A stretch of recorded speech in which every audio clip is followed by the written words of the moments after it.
아버님, 혹시 거실 화장실 쓰셨어요? 어? 썼지? 왜? 아, 왜 1층 화장실을 안 쓰시고요? 변기 커버도 올려놓으셨네요. 급해서 1층까지 어떻게 가? 집에 아무도 없는데 굳이 거길 쓸 필요는 없잖냐? 사람 있을 때만 따로 쓰자는 말이 아니었어요. 욕실은 사적인 공간이니까 다른 사람이랑 같이 쓰는 게 불편해서 드린 말씀이었어요. 현지 엄마가 말을 좀 멋없게 하긴 하는데요. 그런 뜻은 아니에요. 아무래도 여자다 보니까 그런 점도 아버지가 이해를 좀 해주세요. 욕실에서 화장도 하고 뭣도 하고 많이 하더라고요. 저한테도 변기에서 앉아서 싸라고 그러고. 아무튼 아버지한테만 그러는 거 아니니까 오해 마시고요. 오늘 이야기 속 주인공은 68세 박진호 씨입니다. 그리고 그의 아들과 며느리에 관한 이야기이죠. 박 씨는 함께 살기 전까진 아들 며느리에 대해 잘 몰랐습니다. 내 아들에 대해서 잘 몰랐다는 게 자랑은 아니지만 적어도 결혼 전에는 안 그랬던 것 같았습니다. 사정이 딱해서 집에 들어와 사는 걸 허락한 순간 박 씨는 눈칫밥에 배가 부를 지경이었습니다. 왜 내 집에서 내가 눈치를 봐야 되나 싶지만 그래도 아들만이 아니라 며느리와도 같이 사는 것이기에 조심스럽지 않을 수가 없었습니다. 그래서 이런저런 요구에도 다 뜻대로 하라고 양보했죠. 좀 불편해도 언젠가는 아들 며느리가 다시 나갈 것이기 때문에 참기로 했습니다. 그런데 화장실도 제대로 못 쓰게 될 줄은 몰랐습니다. 거실에 있는 화장실을 공유하는 건 찝찝하다며 자신들만 이용하겠다고 했습니다.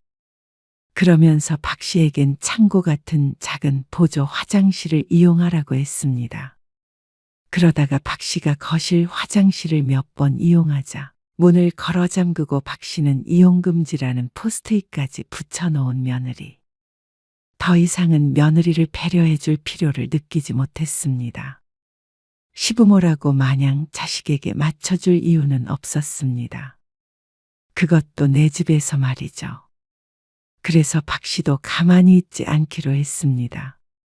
부모를 무시한 대가가 무엇인지 보여줄 생각이었습니다. 박 씨는 아들이 둘 있었습니다. 그리고 아내와는 4년 전에 사별했습니다. 자식들 모두 결혼해서 가정을 꾸렸기에 박 씨는 아내와 살던 집에서 혼자 지내고 있었습니다. 경기도에 위치한 3층짜리 주택이었습니다. 직접 지어서 구조가 조금 특이했는데 3층짜리라고 해도 주요 생활 공간은 2층 뿐이었습니다. 1층은 미술을 했던 아내의 작업실 겸 창고였고 3층은 테라스와 연결되는 큰 방이 하나 있는 구조였습니다. 아내가 예쁘게 꾸며 놓은 공간이었고 자식들이 오면 종종 내주는 곳이었습니다. 혼자 지내기 적적하지 않으세요? 집이 너무 넓어서 더 그럴 것 같은데. 전에는 그랬는데 이제는 괜찮아. 조용히 지내는 것도 좋지 뭐.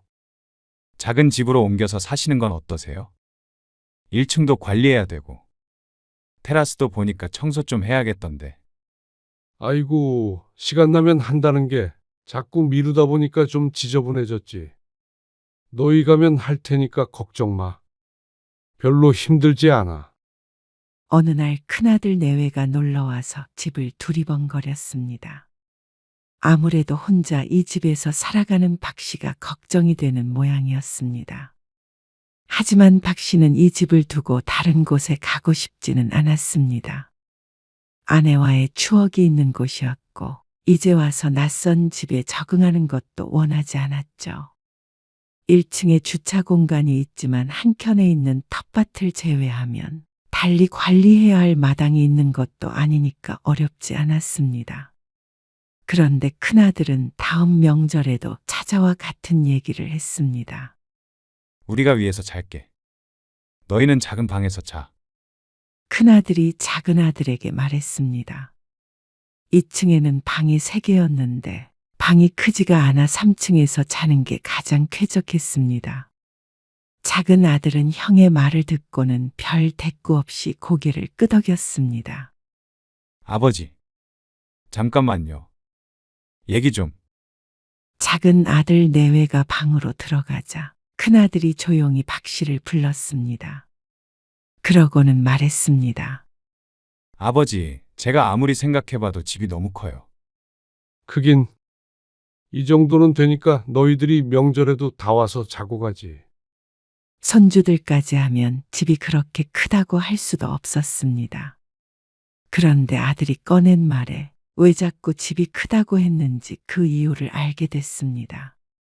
저희 전세금을 또 올려달라고 하더라고요. 뭐 또? 지난번에도 올렸었잖아. 이번에도 올려달래요. 그래서 이참에 대출 받아서 집을 살까 어쩔까 얘기 중인데, 아버지가 작은 집으로 옮기시면 좀 여윳돈이 있으시니까요. 좀 도움을 청하고 싶어요.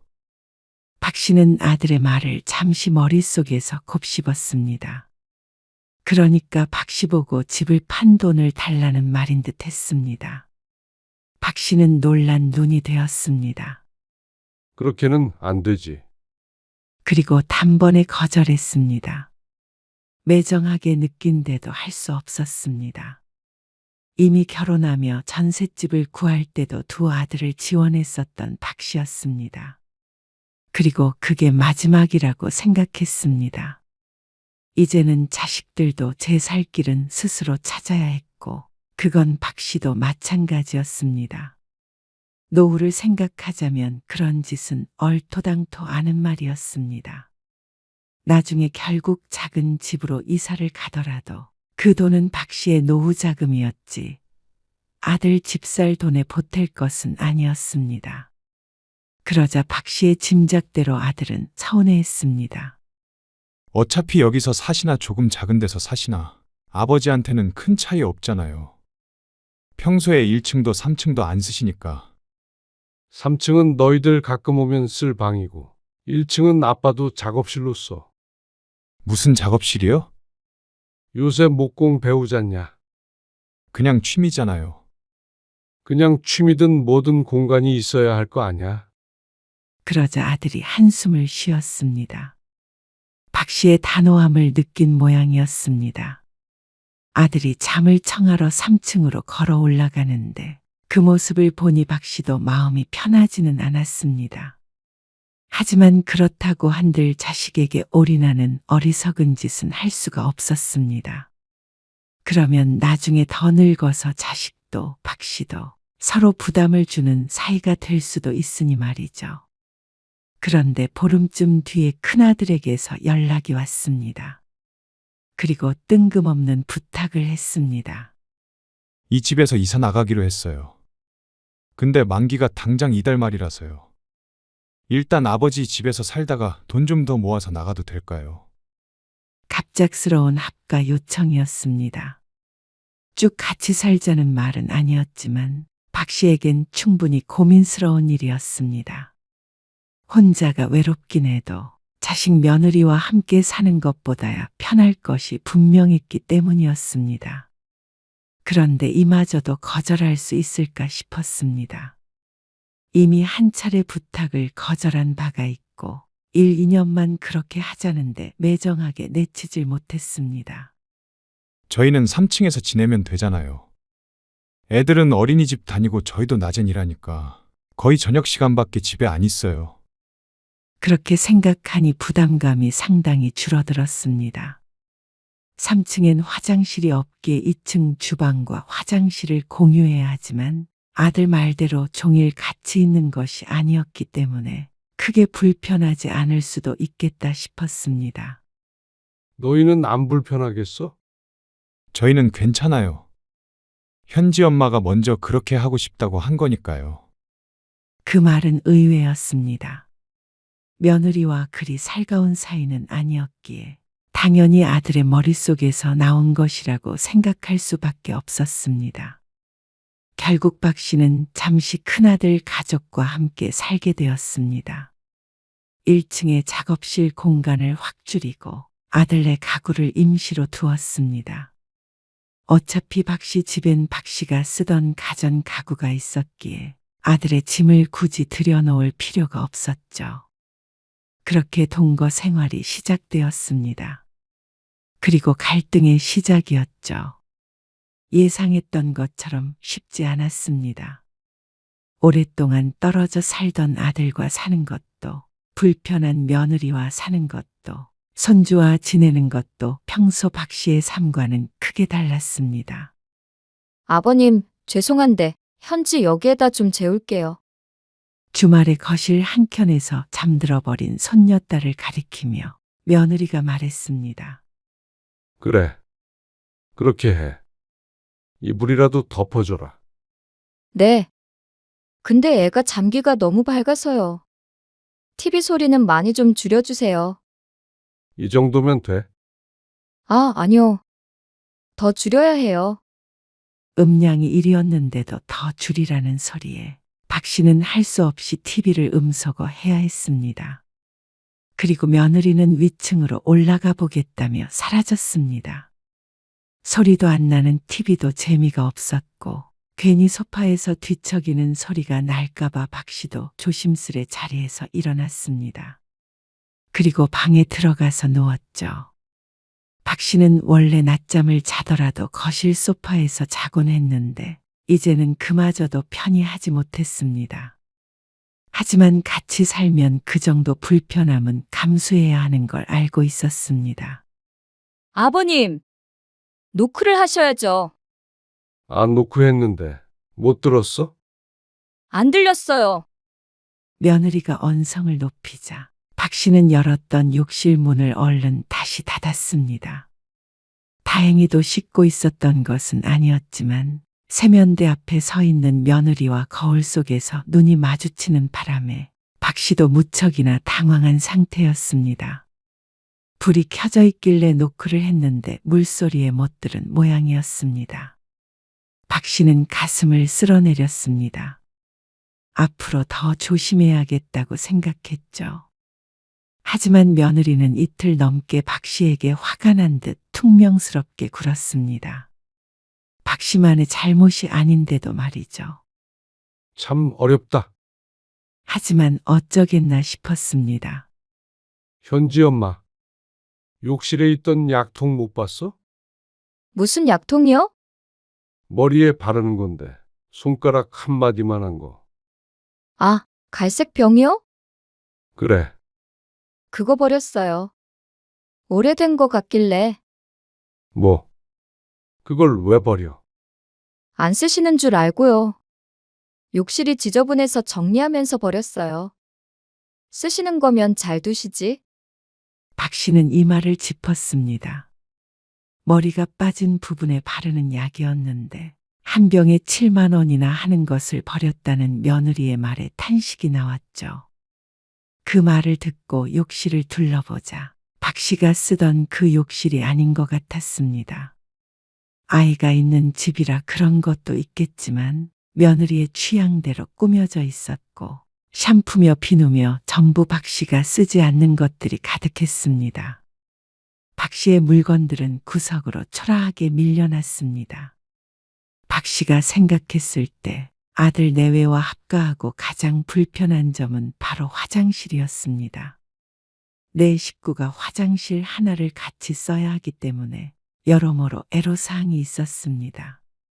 아버님, 죄송하지만 수건 손 닦으신 거는 따로 걸어두세요.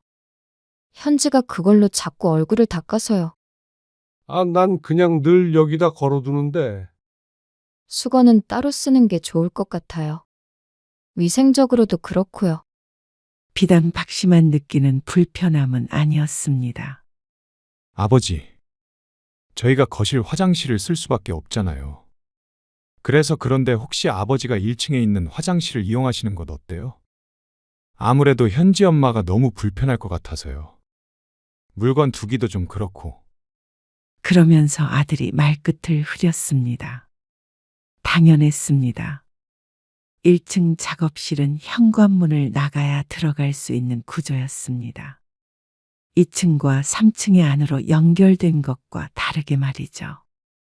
매번 씻을 때마다, 화장실을 갈 때마다 밖으로 나가야 한다는 건 힘들 것이었습니다. 하지만 오랫동안 쓰지 않아 낡긴 했어도 씻을 물도 나오고 변기도 있는 작은 욕실이었습니다. 습하고 지저분했지만 쓰려면 못 쓸 것도 없었습니다. 박 씨도 불편하게 한 화장실을 같이 공유하느니 편하게 1층을 따로 쓰는 게 나을 것 같기도 했죠. 그래. 알았다. 당황하긴 했어도 젊은 사람들, 특히나 며느리는 시아버지와 같은 욕실을 쓰는 게 불편할 수도 있다고 생각해 양보하기로 했습니다. 아이고, 곰팡이가 많이 생겼네. 정말 오랜만에 열어본 1층 화장실이었습니다. 원래는 박 씨도 1층에서 작업을 하다가도 화장실 쓸 일이 있으면 2층으로 올라가곤 했습니다. 너무 관리가 안 되어 지저분한 상태이기 때문이었습니다. 박 씨는 종일 1층 화장실을 청소했습니다.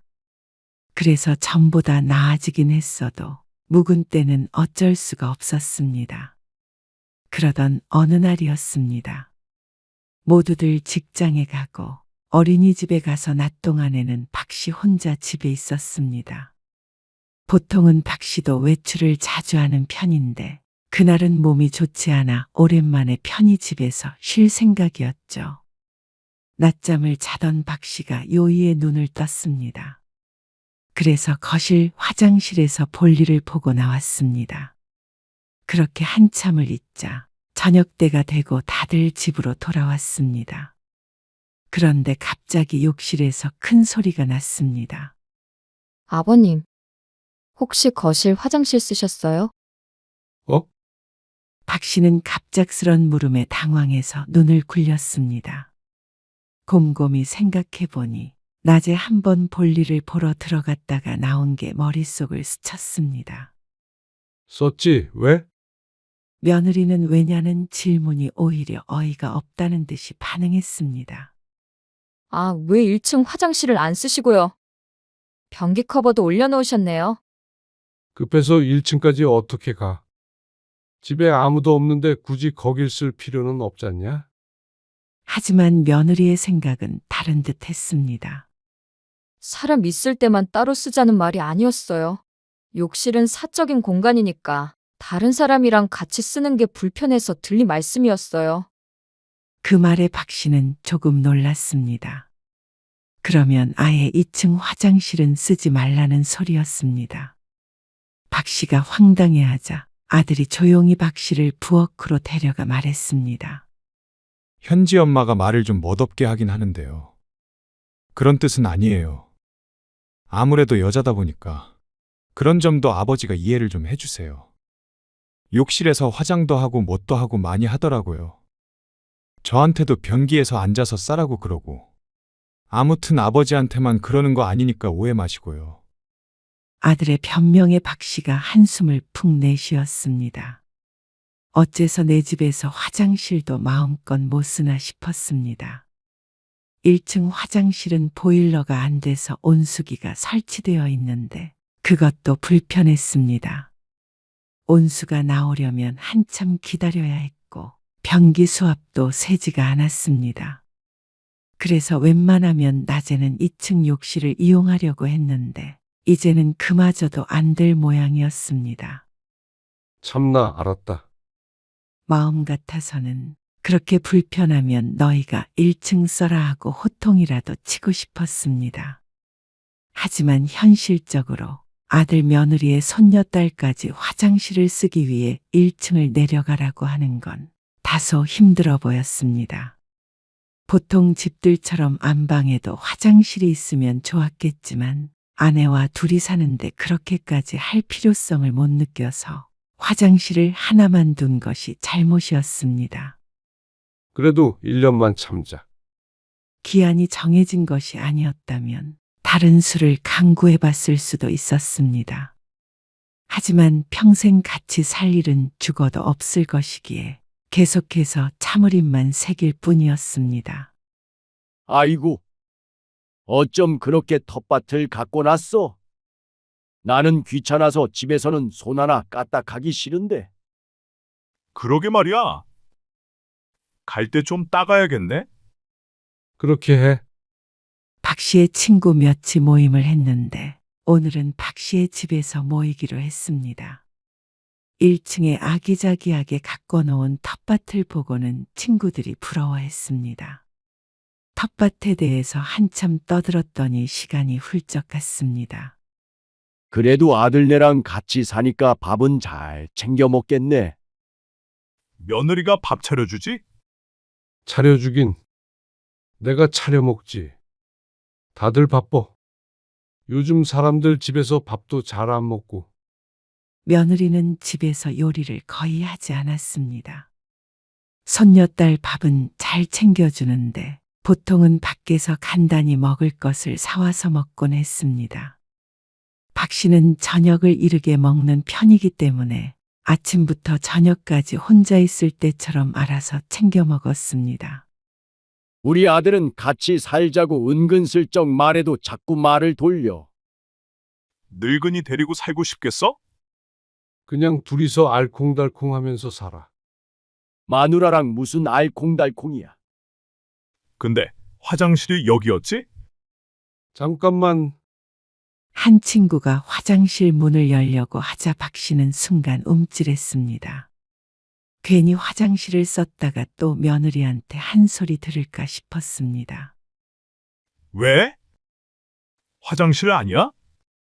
맞아. 근데 깨끗하겠어. 당연한 소리를 해?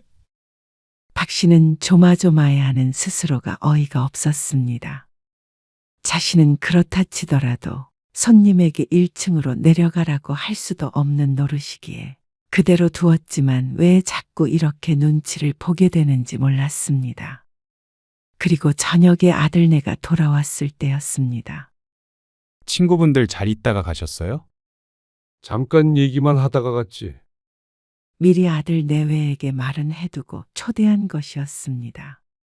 또 자신들 공간이 어쩌고 저쩌고 할 수 있으니 말이죠. 그런데 며느리가 조금 이상했습니다. 욕실에서 씻고 나오더니 말이 없었습니다. 현지는 벌써 자? 네, 단단만 내뱉고는 며느리가 박 씨를 지나쳐갔습니다. 어쩐지 냉랭한 것 같다고 생각한다면 박 씨의 괜한 착각일까 싶었습니다. 그런데 3일쯤 뒤에 큰일이 생겼습니다. 1층 화장실에서 물이 줄줄 샜습니다. 변기 배관이 터졌는지 어쨌는지 사람을 불렀는데 공사를 해야 한다고 했죠. 돈도 들 것이고 시간도 걸릴 것이었습니다. 그래서 며칠 거실 화장실을 이용하면서 견적을 내고 있었습니다. 내일 어디 가세요? 내일은 좀 늦게 들어올 거야. 너희는 주말인데 어디 안 가? 저희는 내일 집에서 쉬려고요. 박 씨가 아들의 말에 고개를 끄덕였습니다. 주말마다 손녀와 함께 돌아다니더니 이번에는 집에 있을 모양이었습니다. 박 씨는 다음 날 아침 일찍 외출했습니다. 그리고 돌아온 집. 그새 어딜 갔는지 아무도 없었고 집엔 전부 불이 꺼져 있었습니다. 이 밤중에 어딜 간 거야? 안방으로 들어가려던 찰나에 박 씨의 눈에 이상한 것이 보였습니다. 이게 뭐야? 걸음을 멈추고 보자 욕실 문에 웬 노란 종이가 붙어 있었습니다. 그리고 거기엔 이렇게 적혀 있었습니다. 화장실은 저희 전용입니다. 사용 금지 부탁드려요. 둥글둥글한 글씨체는 며느리의 것으로 보였습니다. 그걸 보고는 박 씨는 헛웃음을 터뜨렸습니다. 이렇게까지 하지 않아도 충분히 알고 있었습니다. 그래서 번거롭더라도 하루에 몇 번씩 계단을 오르락 내리락 하고 있는데 굳이 이렇게까지 해야 하나 싶었습니다. 박 씨는 손을 올려 그 종이를 뗄까 말까 하다가 다시 손을 떨구었습니다. 떼면 또 뗐다고 아버님 하며 부를 목소리가 떠올랐습니다. 고개를 절레절레 흔들며 지나가려는데 또다시 박 씨의 눈길을 잡아끄는 것이 있었습니다. 이건 또 뭐야? 허, 박 씨는 허탈한 숨을 내뱉었습니다. 이게 도대체 무슨 의미인가 싶었습니다. 박 씨가 손을 뻗어 그것을 잡자 찰컹하는 소리가 작게 울렸습니다. 문 손잡이가 검정색으로 교체가 되어 있었습니다. 원래는 은색이었는데 말이죠. 그런데 그게 끝이 아니었습니다. 손잡이에 웬 번호들이 나열되어 있었습니다. 비밀번호를 치도록 되어 있는 손잡이였습니다. 박 씨가 재차 손잡이를 흔들자 찰컹 소리만 나고 돌아가질 않았습니다. 비밀번호를 걸어놔. 비밀번호를 모르면 열 수 없게끔 손잡이를 통째로 바꾼 듯 했습니다. 박 씨가 외출한 틈을 타서 참 기가 막힌 일을 꾸민 듯 했습니다. 아마 아들도 같이 하지 않았나 싶었습니다. 박 씨는 한참을 서서 헛웃음을 내뱉으며 허공을 보았다가 바닥을 보았다가 했습니다. 그러다가 아들에게 전화를 걸었죠. 너 이거 뭐야? 무슨 말씀이세요? 무슨 말씀이세요? 화장실에 손잡이 이거 뭐냐고. 아, 그거요. 신기한 게 있길래 한번 해봤어요. 함부로 문을 못 열도록. 함부로 문을 열어? 그거 내 얘기야. 자꾸 저희 화장실 쓰시니까. 너희 화장실? 그게 어떻게 너희 화장실이야? 저희가 쓰기로 했잖아요. 1층에 화장실 고장난 거 몰라? 알긴 알지만. 그리고 이번에 친구분들 오셔서 거실 화장실 쓰신 거 아니에요? 그게 뭐? 현지 엄마 예민한 거 아시잖아요. 자꾸만 다른 사람이 화장실 쓰니까 냄새 난다고 그래서 스트레스 많이 받아 해요. 뭐? 냄새? 그렇잖아요. 위생적으로 좋진 않죠. 그러니까 내가 화장실 쓰면 들어와서 문을 잠갔다는 말이지. 꼭 그렇다는 말이 아니고요. 하지만 아들의 말이 그 소리였습니다. 노인네와 화장실 쓰는 게 더러우니 같이 쓰기 싫다는 의사를 노골적으로 표현한 것이었습니다. 그런데 해도 너무한다 싶었습니다. 충분히 그 말을 알아들었고 박 씨도 조심하려고 충분히 노력했습니다. 하지만 피치 못할 때가 분명히 있었습니다. 이번처럼 공사 문제도 있을 수가 있었고 막말로 새벽에 깨어나 화장실을 밖으로 가고 싶지 않은 때도 있었습니다. 그럴 때마다 어떻게 그렇게 철저히 지키며 살라는 건지 몰랐습니다. 그것도 내 집에서 말이죠. 너무한다 싶었습니다. 아무리 그래도 배려를 왜 한쪽에서만 해야 하는지 이해가 가지 않았습니다. 그럼 난 화장실을 어떻게 쓰라는 거야? 앞에 상가에 문을 열려 있잖아요. 뭐라고? 아들의 헛소리에 박 씨는 화가 머리끝까지 났습니다. 이런 놈이랑 대화를 하고 있다는 것 자체가 시간 낭비처럼 느껴졌습니다. 비밀번호 일러줘. 나도 이 화장실 쓸 거야. 아, 아버지. 잠깐만요. 현지 엄마한테 물어볼게요. 그렇게 전화가 끊어졌는데 한참을 기다려도 전화가 오지 않았습니다. 박 씨가 며느리에게 전화를 걸었더니 받지 않았고 말이죠. 그런데 박 씨는 마냥 기다릴 마음이 전혀 없었습니다. 박 씨는 걸음을 성큼성큼 옮겼습니다. 그리고는 서랍장에서 망치를 꺼내 들고 나왔습니다. 집주인 허락도 없이 이런 걸 설치해? 그리고는 힘껏 손잡이를 내리쳤습니다. 쿵 하는 소리가 났지만 손잡이는 조금 내려간 상태로 떨어지지 않았습니다. 그리고 두어 번 더 그렇게 세게 치자 툭 하는 소리와 함께 손잡이가 망가져서 덜렁거렸습니다. 어떤 식으로 설치가 되는지는 모르겠지만 그래봤자 손잡이였습니다. 손잡이 자체를 없애버리면 될 문제였죠. 그렇게 화장실 문고리는 횡하니 구멍이 났습니다. 그리고 문을 몇 번 밀자 열렸습니다. 까짓것 잠금 장치 없는 화장실로 쓰지 하고 생각했습니다. 그리고 조금 있다 아들 부부가 왔을 때 경악하는 며느리에게 박 씨가 차갑게 말했습니다. 화장실 얻어 쓰려거든 너희가 1층으로 내려가라. 아버지, 거기 고장났잖아요. 고쳐서 쓰던지 알아서 해. 현지는 또 어떻게 하고요? 요 앞에 상가 화장실 문이 늘 열려 있다며? 아버님, 그거 비싼 거예요. 그래? 너희가 공짜로 살고 있는 그 방세보다 비싸냐? 그 말에 아들이 입을 다물었습니다. 너무하신 거 아니에요? 애초에 거실 화장실은 저희 쓰라고 하셨잖아요. 편의상 그렇게 하라는 거지. 내가 출입 금지가 된 거랑은 다른 문제 아니냐? 그러자 며느리가 서운하다는 듯이 말했습니다. 아무리 저희가 얹혀 살고 있다지만 이런 식으로 눈칫밥 먹을 줄은 몰랐어요.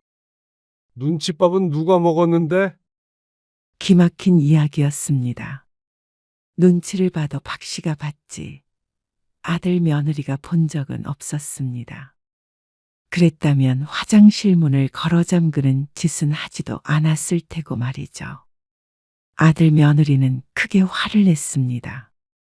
며느리가 예민하다 어쩐다 했지만 결국엔 아들도 똑같았습니다.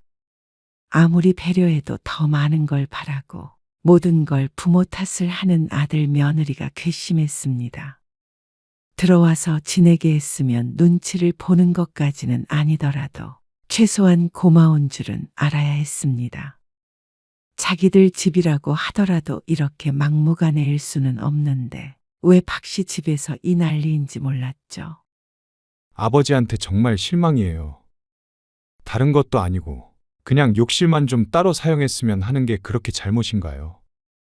그러면서 이 모든 갈등이 박씨로 인한 것인 듯 말하는 아들. 이 말 저 말 길게 할 필요가 없었습니다. 그냥 욕실만 따로 쓸 게 아니라 이제 따로 살 때가 된 것 같다. 짐 빼서 나가줘라. 그러자 아들의 눈이 커졌습니다. 약속이랑 다르잖아요. 이렇게 살다가는 내가 제명에 못 살겠어. 당장 집 살 상황이 아니라니까요. 전세금 뺀 것도 있을 거 아니야. 아, 그건 표정을 보아하니 그새 썼는지 어쨌는지 모르겠지만 자세히 알고 싶지도 않았습니다. 큰아들과의 합가 생활은 이만 여기서 끝마치고 싶었습니다. 저희는 못 나가요. 그냥 여기서 쭉 살 생각도 있어요. 뭐? 어차피 아버지도 혼자 사시고 언젠가는 같이 살아야 할지도 모르잖아요. 큰 돈 써가면서 집 살 필요 없죠. 이제 보니 더 큰 속셈이 있었던 모양이었습니다. 참 허탈한 결말이었습니다. 어떻게 하면 박씨를 빼놓고 저런 생각을 했는지 어이가 없었죠. 아들은 배째라였습니다. 설마 박씨가 쫓아내기야 하겠나 싶었는지 막무가내였습니다. 그래서 박씨도 결단을 내렸습니다. 다음 날 모두들 출근한 틈을 타서 박씨는 현관문 비밀번호를 바꿔버렸습니다. 그리고 1층에 아들 짐이 있는 작업실만 문을 열어두었습니다. 그곳에서 짐을 꺼내서 가라는 뜻이었죠. 그리고 아들네 짐을 대충 싸서 1층에 함께 두었습니다. 남은 짐들은 아들네가 나가면 돌려줄 생각이었습니다. 그러자 또 난리가 났습니다. 동네가 떠나가라 문을 열라며 두드려댔습니다. 하지만 박씨는 문을 열어줄 생각이 없었습니다. 거기 있는 메모 봐. 박씨가 현관에 붙여놓은 메모였습니다. 이곳은 내 집이니까 사용금지 부탁한다. 그 글귀에 아들의 어깨가 툭 떨어졌습니다.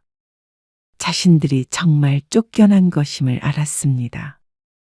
현지랑 현지 엄마는 처가에 일단 보냈어요. 그리고 저는 집 알아보고 있고요. 그런데 이렇게 하실 수는 없는 거예요. 나중에 후회 마세요. 그래. 후회 안 하마. 그것이 끝이었습니다. 모두가 떠난 자리는 다시 조용해졌고 박씨의 마음도 다시 고요해졌습니다.